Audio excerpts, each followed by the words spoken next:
the great Volkanovski. Volkanovski is the real deal. This kid's got a championship-level mindset because he is keeping up and matching the pace of Max Holloway, something we have not seen people do very often. One of the greatest featherweight runs of all time, in danger of coming to an end. Bless their hands, my time. I got the good fight IQ, and I got the job done. Alexander Volkanovski! The Korean Zombie blocked early, and it is all over. Just right down. Yep. Oh my goodness. Up kick. Zombie's a little low. Oh, he got him! Chang Sung Jung knocks out Dennis Bermudez. The Korean Zombie back with a vengeance. UFC 273 brings us a fascinating title fight between one of the best pound-for-pound fighters on the planet, Alexander the Great Volkanovski, and perennial contender and fan favorite, the Korean Zombie Chang Sung Jung.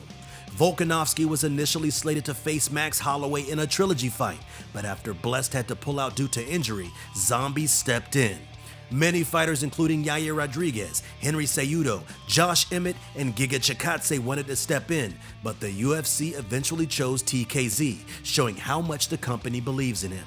This is definitely a matchup to look forward to, and we here at Athlete Central are here to tell you everything you need to know about it in this Ultimate Fight Breakdown.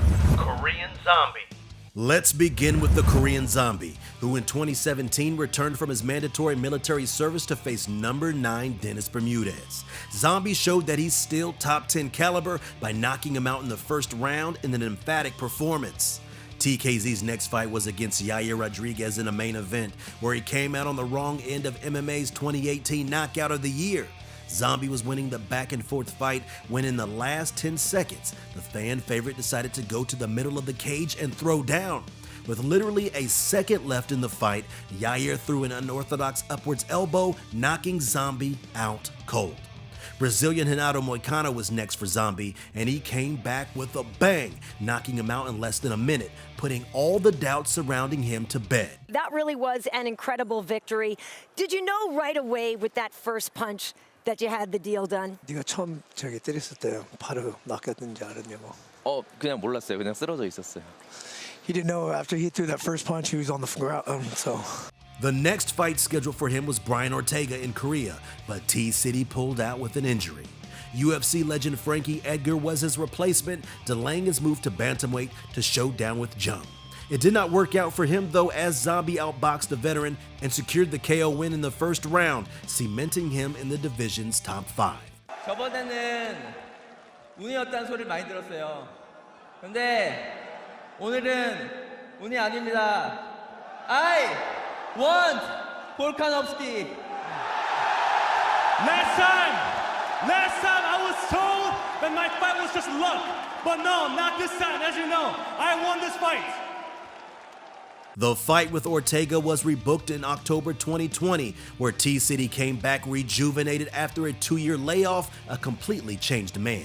He outstruck Zombie and didn't even engage with his strong side, grappling that much. He won all 5 rounds, hurting Zombie multiple times throughout.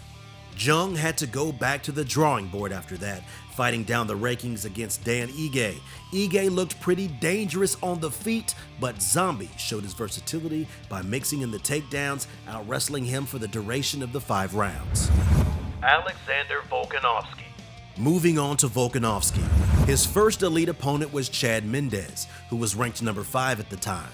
Volkanovski showed his true colors and put on an amazing show, knocking the legend out in the second round. You know, it's good to show people that I'll stand in front of the toughest, most explosive guys in the division. This moved him on to a fight against another legend, Jose Aldo. The Aussie put on a convincing performance against the resurgent Aldo, who was on a 2-win streak after losing to Max Holloway twice. Volkanovski won all 3 rounds, leaving no doubt as to who the number 1 contender is.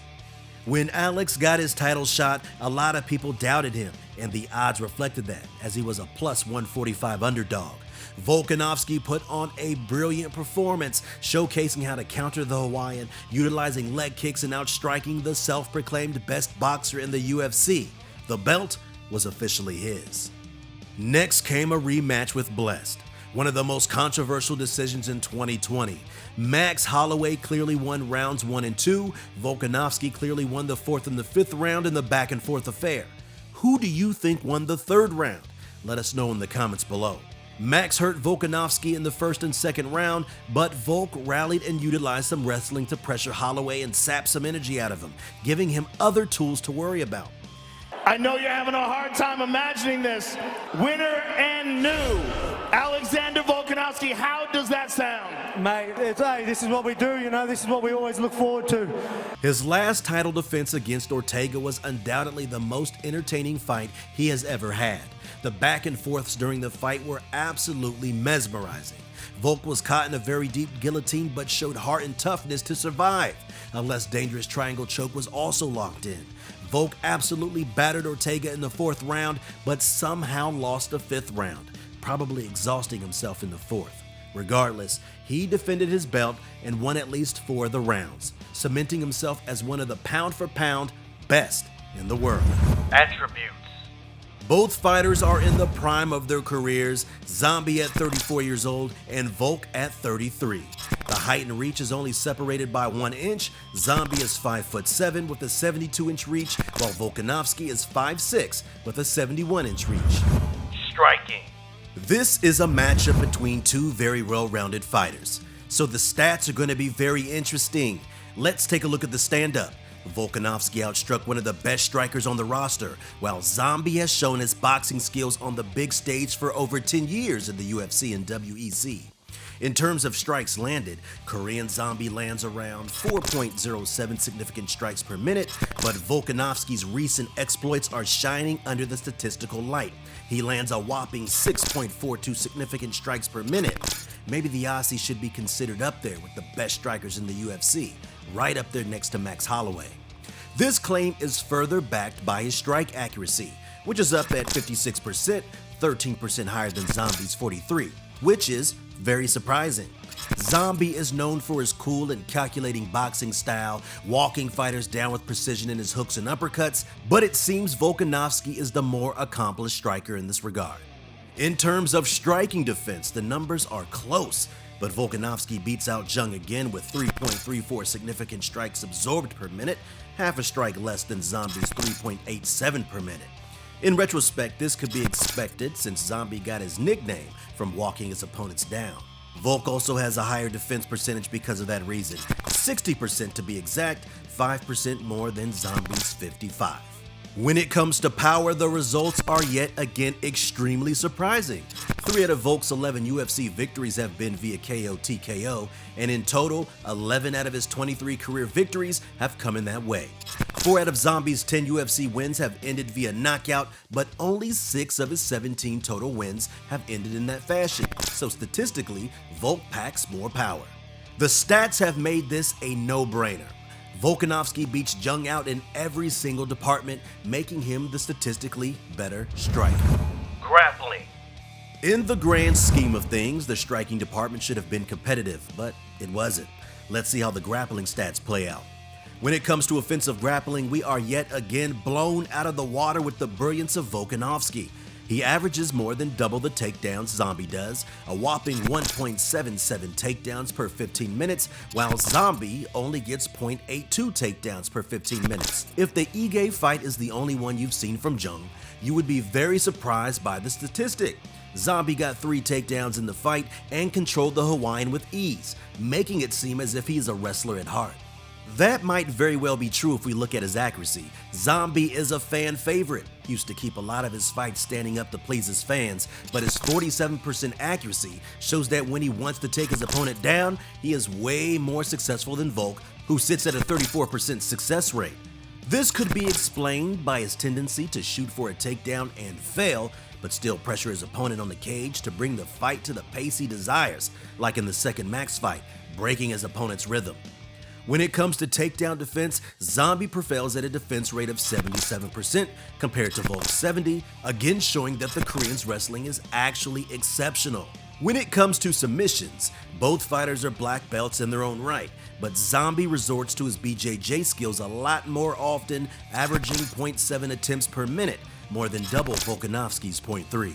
Volkanovski also completes his subs less often than Jung, only having 3 career submission finishes on his 23-1 record, none in the UFC, while 8 out of Jung's 17 wins have come via sub.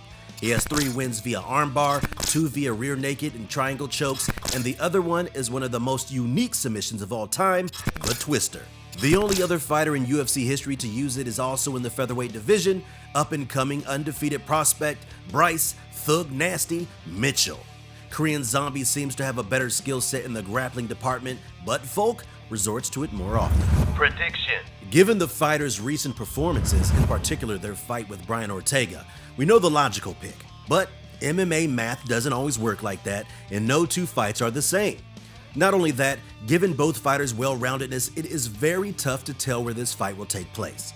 The most likely outcome is a stand-up war that one of the fighters might try to mix takedowns with if the fight isn't really going their way.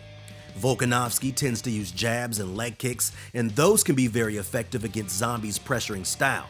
It is a lot easier to land calf kicks when the opponent is moving forward rather than when they are backing up anticipating attacks. If Volk pressures too much though, Zombie might shell up like he did in the Ortega fight, only landing 15 significant strikes in total in rounds 3 and 4 after getting rocked. To avoid this potential outcome, Zombie's team might look at the grappling success the fighter had against Ige and try to emulate the game plan against Volkanovski. However, we saw how Volkanovski dealt with the wrestler in the Chad Mendes fight, knocking him out in the 2nd round. This fight has many interesting scenarios, and with the versatile skill set these fighters possess, anything can happen. A KO, a wild submission, a 5-round war, or an utterly one-sided domination. The bookmakers currently favor the defending champ Alex Volkanovski, pitting him as a strong -330 favorite, with Zombie being at +265. Well, alright, thank you guys so much for watching today's video. Who would you put your money on? Drop your fight predictions in the comments below, and make sure to like and subscribe to never miss an Athlete Central video. Until next time.